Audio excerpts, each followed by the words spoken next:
Well, all the talk leading up to next month's Job Summit has been pro-union, pro-higher wages and anti-business, despite the roaring inflation rate at the moment. That's not quite the way the last Job Summit ran, remember, in 1983 under Bob Hawke.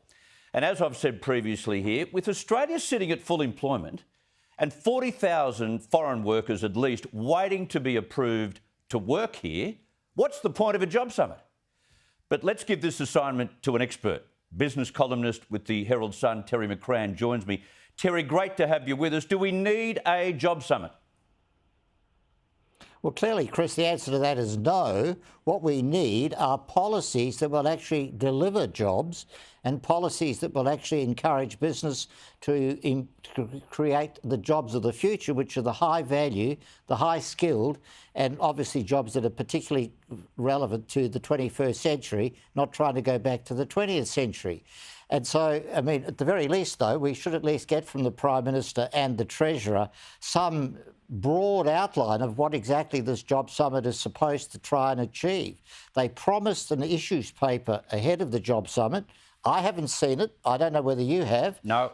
Which is supposed to outline exactly what this Job Summit will try to achieve and how it will go about it. And all this talk about attacking business profits, lifting wages in the face of inflation and reining in shonky business practices sounds awfully one way to me and not the right way.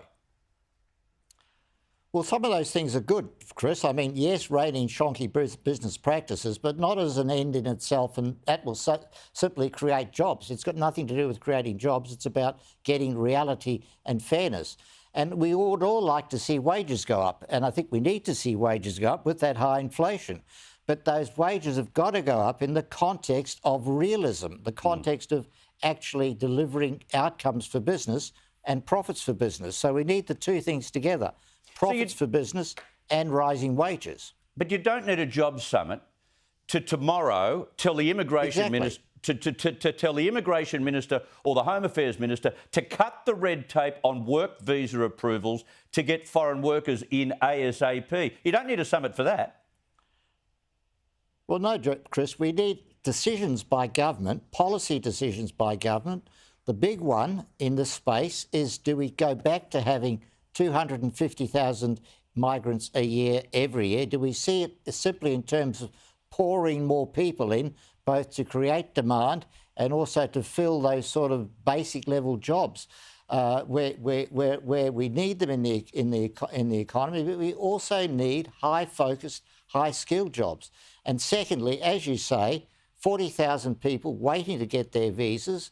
We need to get that done quickly. You don't need a Job Summit to get those visas issued. So we read over the weekend that the government is planning on bringing in at least 200,000 foreign workers on a yearly basis. Is that the way we should be heading?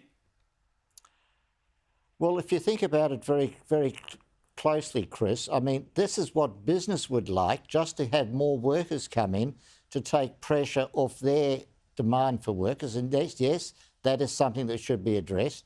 But it's also that history of very high immigration has been the biggest thing which has put a lid, a ceiling on wage increases over the last 10 years. Yeah. So in the interests of the best interests of workers, no, you don't want to see massive population increase feeding in and competing for those jobs in the Australian context. Yeah, there are so many conflicts that you hear from the Treasurer and the Prime Minister about the economy at the moment. You can't keep up with them. Terry McCrann, fabulous to have you on the program. Thank you.